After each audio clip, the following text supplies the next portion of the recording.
두 개 프로젝트를 진행하고 2미러 시스템 이후에 이제 3미러로 이제 두 개 프로젝트를 진행했고요. 실제 적용됐을 때 이제 어떻게 되는지를 제가 간단하게 보여드리겠습니다. 그래서 뭐 이론적인 부분 제가 다 넘어가겠습니다. 여러 번 봤으니까. 그래서 저희가 이제 매츠 인공위성 스웨덴의 이제 매츠 인공위성을 이제 같이 개발을 하게 됐는데요. 거기에 들어가는 이제 광학계 장세현 박사님의 이론이 적용이 됐습니다. 광학계 보기 전에 이제 위성에 대해서 잠깐 보면 올해 지금 11월에 날아갈 예정입니다. 그래서 지금 개발이 거의 완료 단계에 있는 거고 지구 중간권을 관측하는 위성인데 40kg 정도 되는 소형 위성입니다. 거기에 들어가는 광학계를 저희가 장세현 박사님이 설계를 하셨습니다. 그래서 그 광학계 이름이 이제 림 텔레스콥이라고 해서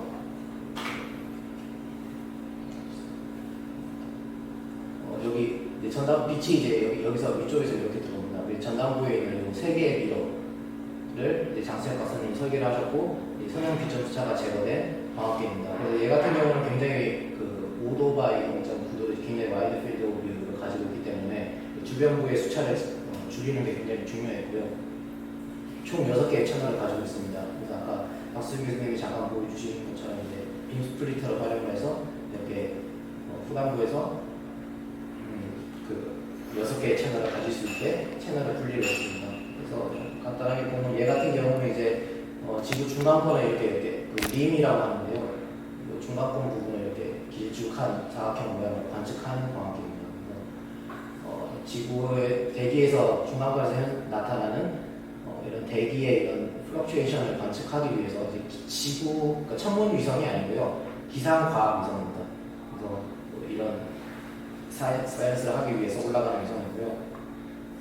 그래서 광학 설계를 보시면 3개의 미러가 있고요. 3개의 M1, M2, M3가 있고 여기 빔 스플리터에서 총 UV 채널에서 2개 채널, IR에서 4개의 채널을 가지고 있습니다. 그래서 35mm에 261 필드 오브는 이제 5.6도 정도 되고요. 총 이제 270나노에서 이제 772나노. 그러니까 뭐 이게 IR 저희는 이걸 광학이라고 보는데 거기서 IR이라고 하더라고요.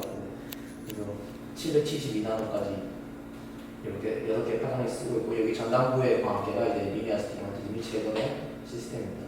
그래서 제가 여러 차례 이제 스웨덴을 방문해서 같이 테스트를 진행을 했고요.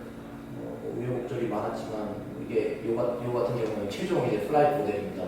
그래서 전체 시스템을 보시면 콜리메이터 이렇게 있고 빔을 이렇게 쏴서 여기 안쪽에 들어갑니다. 안쪽에 모양이 이렇게 되어 있습니다. 그래서 미러 하나, 둘, 세 개 이렇게 있고 여기 빔 스플리터, 뭐 CCD 이렇게 달려 있습니다. 이렇게 이미징 테스트를 진행을 했고요. 밑에 로터리 스테이지에서 이제 전체 시스템 돌려가지고 풀필드 오브 테스트도 하고 그 환경을 깨끗하게 하기 위해서 바로 위에 이렇게 헤파 필터랑 팬 해가지고 이제 더스트 다 날려보내고 그런 식으로 진행을 했습니다. 그래서 뭐 여러 가지 이미징 테스트를 진행을 했는데요. 얘 같은 경우는 특이하게 이제 6개 채널을 가지고 있다 보니까 그 6개 채널이 이제 다 다른 데를 보면 안 되잖아요. 이제 같은 곳을 향해야 되기 때문에 이제 각각 채널이 이제 어딜 보고 있는지 그 시야를 서로 확인을 했습니다. 그래서 예를 들어서 여기 위에 같은 경우는 이제 IR 채널이 보는 시야고 아래 같은 경우는 UV 채널이 보는 시야인데요.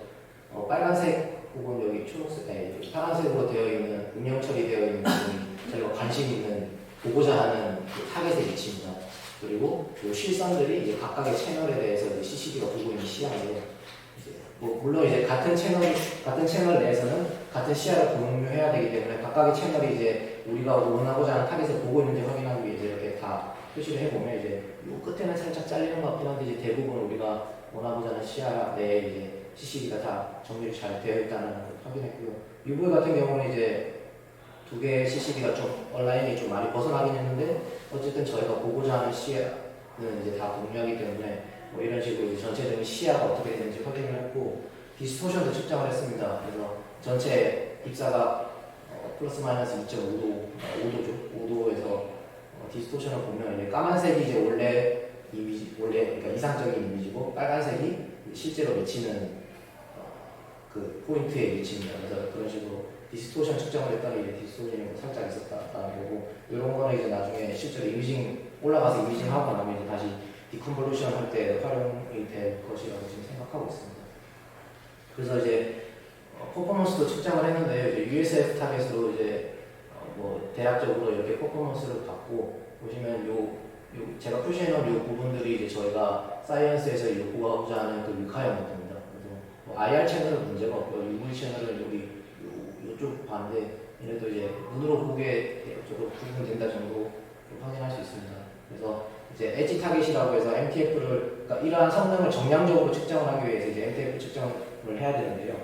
그래서 엣지 타겟을 찍어서 그 이미지를 바탕으로 이제 정량적인 MTF를 측정을 했습니다. 그래서 요 라인들이 지금 요 위쪽으로 갈수록 성능이 좋은 거고 아래쪽으로 갈수록 성능이 안 좋은 건데요. 그래서 IR 채널들 같은 경우에는 이제 대부분의 채널에서 저희가 요구하고자 하는 리콰이어먼트보다 라인들이 살짝 위에 있기 때문에 성능을 어느 정도 만족했고 UV 채널 같은 경우에는 저희가 원래 요구하고자 했던 성능보다는 살짝 못 미치긴 합니다. 그래서 하지만 이제 어느 정도 이제 리콰이어먼트를 만족했다는 걸 볼 수 있고요. 그래서 전체 채널에 대해서도 이제 풀필드 테스트를 했습니다. 이게 사실 저기 놀라시면 안 되는 게 이게 사실은 전방 테스트가 아니고요. 100마이크론짜리 필름입니다. 그래서 사실 원형의 타겟을 찍었다고 보시면 됩니다. 실제로 완전 이상적인 전방은 아니고 그래서 전체 필드에 이렇게 다 동그랗게 잘 나오는 거고요. 근데 이제 선형 비점 수차는 일단 도미넌트한 선형 비점 수차는 없다는 것을 여기서는 일단 확인했고요. 뭐 여기서 포인트의 사이즈를 보는 건 크게 의미가 없긴 하지만 뭐 하나 찍어보면 35마이크론 이렇게 나왔다. 이제 도미넌트한 수차는 없다라는 걸 여기서 이제 대략적으로 확인을 했었습니다. 그래서 얘는 지금 이미징 테스트는 다 끝났고 이제 날아갈 준비를 하고 있고요. 비슷한 이제 3미러 시스템으로 이제 저희 여기 이제 발표 끝나고 아마 보실 텐데 이제 여기 연구실에서 진행을 하고 있는 광학계가 또 있습니다.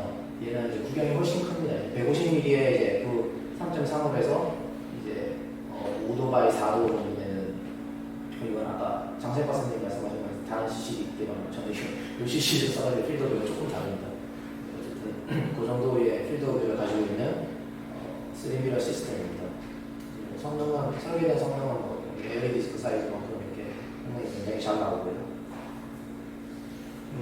톨러런스 어널리시스를 이제 먼저 진행을 해서 저희가 이제 이 시스템을 개발하면서 하나 걱정됐던 부분은 과연 이러한 설계가 공차를 봤을 때는 얼마나 민감할 것인가라는 거였는데요.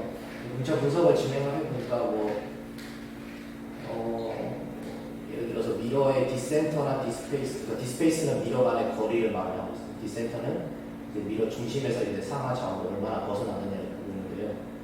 디센터나 디스페이스를 보면 플러스 마이너스 뭐 0.1mm, 0.2mm 정도로 저희가 실제로 가공한다고 하면 충분히 맞출 수 있는 한계 내에서 이제 공차가 나왔습니다. 그래서 이거는 충분히 이제 실현 가능한 시스템이다라고 저희가 생각을 했고, 그래서 이제 광기계부 설계를 진행을 했습니다. 여기 이제 몇 가지 포인트가 있는데요. 이렇게 광기계부 설계를 진행하고 특히 이제 미러가 이렇게 마운트 될 때는 저희 같은 경우에는 이제 알루미늄 미러를 썼기 때문에 그 미러 자체의 모양을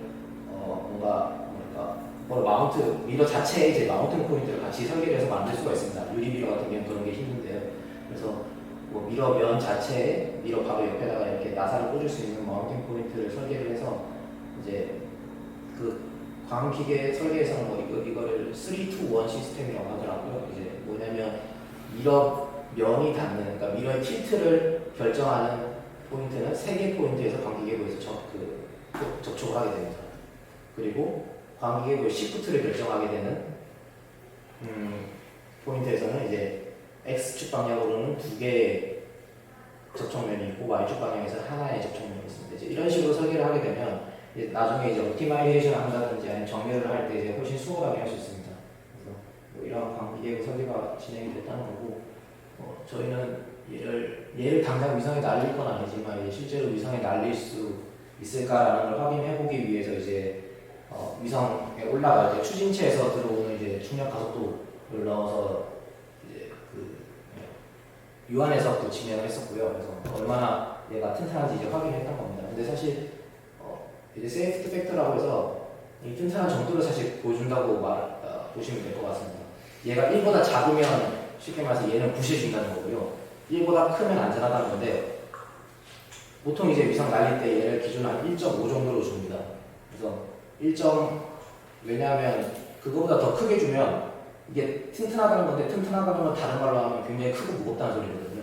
그렇기 때문에 질량을 최소화하면서도 이제 적당히 튼튼한 정도로 이제 유지하기 위해서 1.5 정도를 준데 저희는 뭐 2.9, 뭐 2.8 축별로 이렇게 나왔습니다. 이거는 뭐 안 부셔지긴 한데 이제 지나치게 무겁게 설계가 됐다는 건 사실 아직은. 네, 그래서 이렇게 잘 나왔고 뭐 진동 설계도 진행을 했습니다. 아니 진동 시뮬레이션도 진행을 했습니다. 이제 위성이 올라갈 때는 이제 추진체에 진동이 있기 때문에 그 진동 환경에서 얘가 안전한지 이제 확인을 해야 되는데요. 그래서 진동 테스트는 안 하고 저희가 시뮬레이션만 진행을 했고요. 보면 이제 뭐 얘 같은 경우는 이 시스템의 고유 진동수를 확인하기 위해서 이렇게 어널리시스를 하면 이제 어느 부분이 약한지 대략적으로 볼 수 있습니다. 그래서 설계에서도 대충 예상할 수 있다시피 중간에 여기 얇은 부분 그리고 미러가 이렇게 약간 활처럼 휘어질 수 있는 광기계고 이제 그런 식으로 설계가 되어 있습니다. 실제로 이렇게 휘어진다는 건 아니고요. 이렇게 휘어질 수 있다는 건 이제 과장해서 보여주는 겁니다. 그래서 얘 같은 경우는 이제 고유진동수를 확인하기 위함인데 이거는 추진체의 고유진동수랑 이 시스템의 고유진동수가 겹치게 되면 공명현상이 일어나서 얘가 다 망가지게 됩니다. 그래서 서로의 고유진동수를 피해줘야 되거든요. 그래서 보통 추진체의 고유진동수는 이제 100Hz 이하로 가지고 있게 되고 그러면 얘네 같은 경우는 그 이상을 가지고 이렇게 설계를 해라 하고 이제 6화부터 들어오기 때문에 그런 식으로 고유진동수 해석을 진행을 했고 뭐 이거는 이제 실제로 이제 공명이 이제 어느 헤르츠에서 일어나는지 실제로 해석을 한 겁니다. 그래서 저희 시스템 같은 경우에는 축별로 이렇게 뭐 제일 낮은 헤르츠 같은 경우는 이제 190헤르츠에서 이렇게 공명 현상이 일어난다라는 걸 이제 결과가 나왔고, 그래서 뭐 얘는 이제 랜덤 바이브레이션이라고 해서 실제 환경을 이제 모사해 본 겁니다. 그래서 실제로 날아갈 때 얘가 이제 얼마나 튼튼한지 또 이제 여기서 세이프티 팩터가 나오거든요. 얼마나 튼튼한지 보는데 이제 얘는 1 정도면 1.5 정도면 적당하다고 했잖아요. 얘는 32로 굉장히 튼튼한 겁니다. 지나치게 튼튼하게 설계가 되어 있는 상태고요. 그래서 실제로 위성이 만약에 날린다고 하면 얘는 이제 경량화를 더 해야 되고요. 그래서 지금 상황에서는 이렇다라는 걸 이제 볼 수 있고, 그리고 이제 얘네들을 이제 저희가 실현하기 위해서 미러를 만들었습니다. 기초과학지원연구원에서 이제 DTM 가공하고 이제 니켈 플레이팅해서 이제 MRF 폴리싱까지 해서 미러를 만들었고요. 형상을 보시면 전체 형상을 이렇게 표면 조도로 보시면 이렇게 있습니다. 전체 형상 오차는 이제 한 100나노 정도, 100나노 정도로 M1, M2, M3가 이렇게 잘 나왔고요. 아래 같은 거, 표면 조도 같은 경우에는 M1, M2는 이제 3나노, 2나노 정도로 나왔는데 M3는 좀 크게 나왔습니다. 이게 뭐 제작 과정은 제가 잘 몰라서 어떻게 되는지 모르겠지만 M3는 살짝 좀 크게 나왔고요. 어쨌든 이제 이 상황에서 저희가 이제 테스트를 진행했고 여기 실제로 가공된 미러 모양입니다. 그리고 이제 이미징 테스트를 하기 전에 먼저 저희가 이제 CMM 측정을, 그러니까 광기계구랑 미러에 대해서 이제 CMM 측정을 다 진행을 했습니다. 그래서 얘네가 일단은 가공이 제대로 됐는지 확인을 먼저 했고요. 만약에 이제 가공에, 그러니까 정렬 가공에 오차가 생긴다면 이제 뭐 이렇게 디센더, 틸트, 미러 간의 거리, 디스페이스 간의 이제 설계에서 벗어난 오차가 생기게 될 텐데요. 그것들을 만약에 저희가 이미징 테스트를 하고 이제 디센터가 얼마나 벗어났는지 알게 된다면 그걸 다시 고정을 하면 이렇게 성능이 이렇게 나왔을 때 다시 좀 고정을 했을 때 끌어올릴 수 있지 않을까라고 생각을 했었습니다. 그래서 이제 CMM 측정을 이제 모든 기기부에 대해서 다 측정을 했고요. 미러 같은 경우도 뭐 이게 요 설계 같은 경우는 한 가지 복잡한 부분이 가공을 할 때는 당연히 바닥에 두고 바닥에 두든 마운팅을 이제 뒤에서 하기 때문에 이제 가공면 레퍼런스가 이제 뒷면입니다. 그래서 뒷면 기준으로 미러가 잘 가공됐다고 해도 사실 저희가 마운트하는 포인트는 여기 앞부분이거든요. 여기 빨간색으로 표시된 그리고 색 포인트거든요. 근데 이 색 포인트랑 이제 미러 간의 각각의 각도가 틀리게 되면 사실 뒤에서 아무리 잘 가공해도 소용이 없습니다. 저희 설계에서는. 그래서 그런 것들을 이제 확인할 필요가 있어서 이제 CMM으로 다 측정을 진행을 했고요. 그래서 이런 틸트가 얼마나 되는지 확인했고, 광기부터 마찬가지로 이게 사이즈가 좀 이따 보시면 아시겠지만 꽤 크기 때문에 기기 오차가, 가공 오차가 좀 있습니다. 측정해보면 이제 뭐 각각의 미러에 대해서 이제 틸트 오차만 먼저 보면 뭐 0.03도, 뭐 0.09, 이 정도로 이제 살짝씩 틀어졌다라는 걸 이제 확인할 수 있고, 물론 얘네도 이제 아까 공차 분석 결과에 따르면 이제 공차 범위 이내긴 합니다.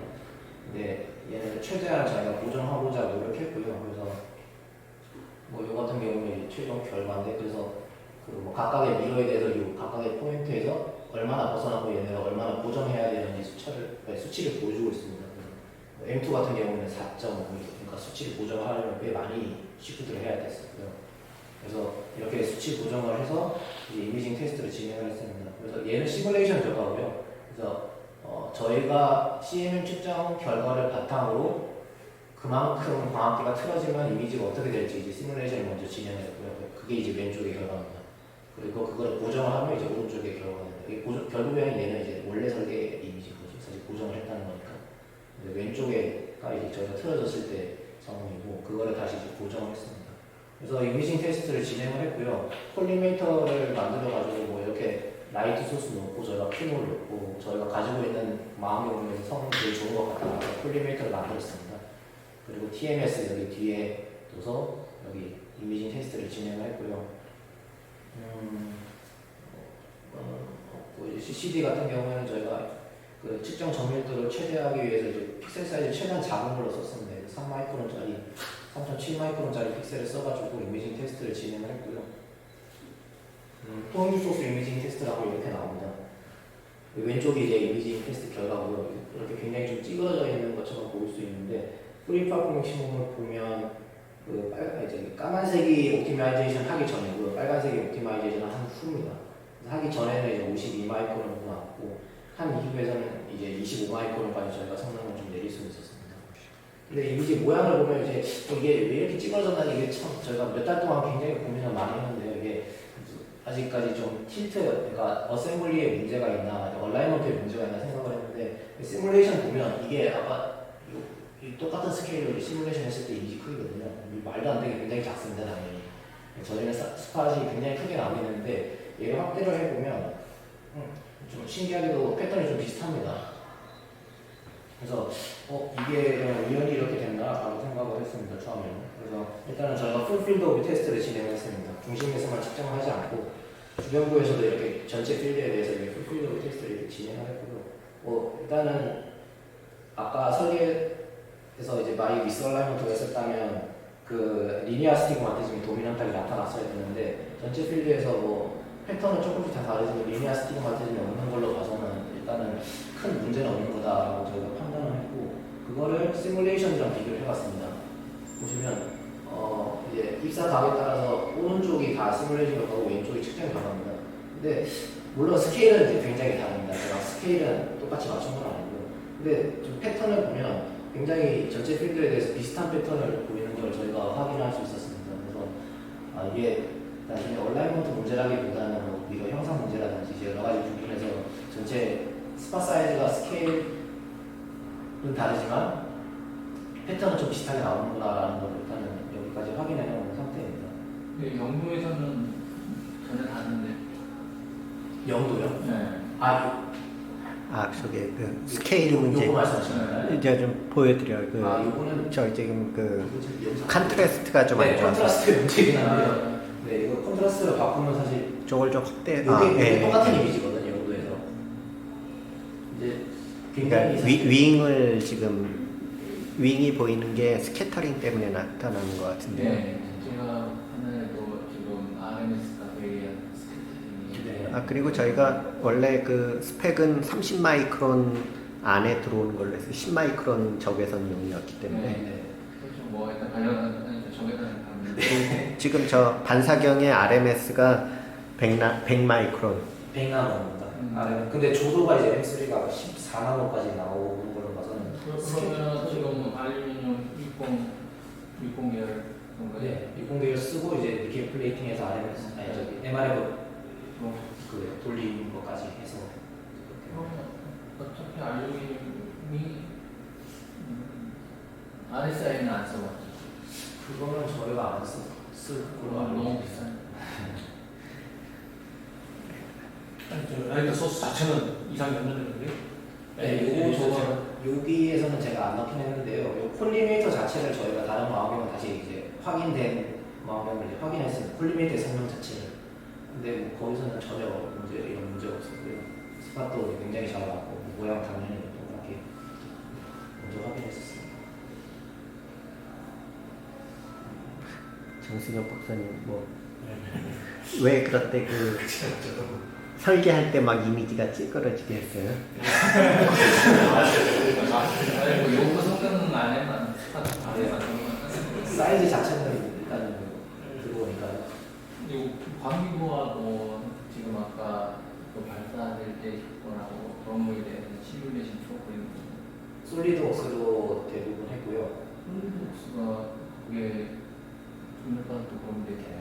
네, 다릅니다. 그 속도를 줘야지. 네? 네, 속도를 그렇게 속도. 네, 아까 이제 타이프 속도 같은 거 아, 네. 그 갖출 수 있습니다. 네, 솔리드웍스에서 기본적인 건 다 되고요. 물론 다른 소프트웨어를 써도 되긴 한데 뭐 시간이 좀 더 오래 걸리니까. 솔리드웍스는 간편하지만 그래도 결과가 꽤 잘 나오고 첫 문연에서도 다 솔리드웍스를 쓰더라고요. 요즘은 네, 다른 소프트웨어 안 쓰고 비싸게.